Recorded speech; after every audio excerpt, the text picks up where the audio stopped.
સૌરાષ્ટ્ર વિસ્તારમાં સામાન્ય રીતે વરસાદની સિઝન પછી ભૂકંપના આંચકા અનુભવાતા હોય છે। ખાસ કરીને તલાલા સહિત સૌરાષ્ટ્રના વિવિધ વિસ્તારોમાં છેલ્લા સમયમાં 10 ભૂકંપના આંચકા નોંધાયા, જેની તીવ્રતા રિક્ટર સ્કેલ પરથી 3 થી 4 આંકવામાં આવી।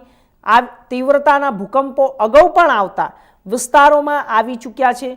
સૌરાષ્ટ્ર વિસ્તારમાં મોટા ભાગે જ્વાળામુખી પથ્થરો આવેલા છે, જેમાં કુદરતી ક્રેક અને ફોલ્ટ લાઈનો છે। વરસાદ દરમિયાન આ ક્રેક અને ફોલ્ટ લાઈનોમાં પાણી અંદર ભરાવવાથી અંદરનું વજન વધે છે અને જમીનમાં હલનચલન થાય છે, જેના કારણે ભૂકંપના આંચકા અનુભવાય છે। નોંધનીય છે કે સૌરાષ્ટ્ર વિસ્તાર ભૂકંપ ઝોન 4માં આવે છે, તેથી અહીં ભૂકંપ આવવાની શક્યતાઓ હંમેશા રહેલી જ છે।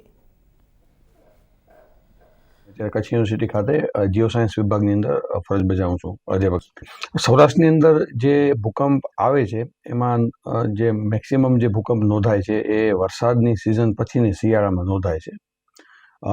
ખાસ કરીને હમણાં જે છેલ્લા 2-3 મહિનાથી કરીને વાત કરીએ તો તલાલા વિસ્તારમાં બહુ ભૂકંપ આવે, અને ખાસ કરીને આજે મતલબ ગઈકાલે રાતના 8:45 થી કરીને અત્યાર સુધી 10 ભૂકંપ નોંધાણા છે, જેની તીવ્રતા 2.9 થી કરીને 3.9 સુધીની છે।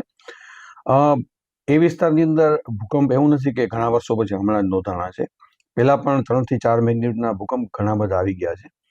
અને મુખ્યત્વે કારણ એ છે કે એ વિસ્તારમાં જે બી પથ્થર છે, જ્વાળામુખીના પથ્થરો છે, જે મતલબ જેને ડેકન ટ્રેપ કહેવાય, અને એ પથ્થરોની અંદર મોટા મોટા લિનિયામેન્ટ છે। લિનિયામેન્ટ એટલે મોટી મોટી લાઇન્સ છે, જે કોઈ ફોલ્ટ પણ હોઈ શકે છે અને કોઈ મોટો ક્રેક પણ હોઈ શકે છે।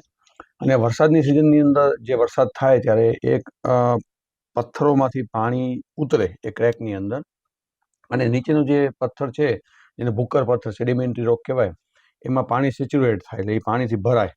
અને જ્યારે એ પાણીથી ભરાય એટલે જે પણ ફોલ્ટ હોય, નીચે ફોલ્ટ છે જ, સૌરાષ્ટ્રની અંદર ઘણા બધા ફોલ્ટ છે, જે પણ ફોલ્ટમાં જે એ પાણી ભરાય એના કારણે એનું વજન વધે,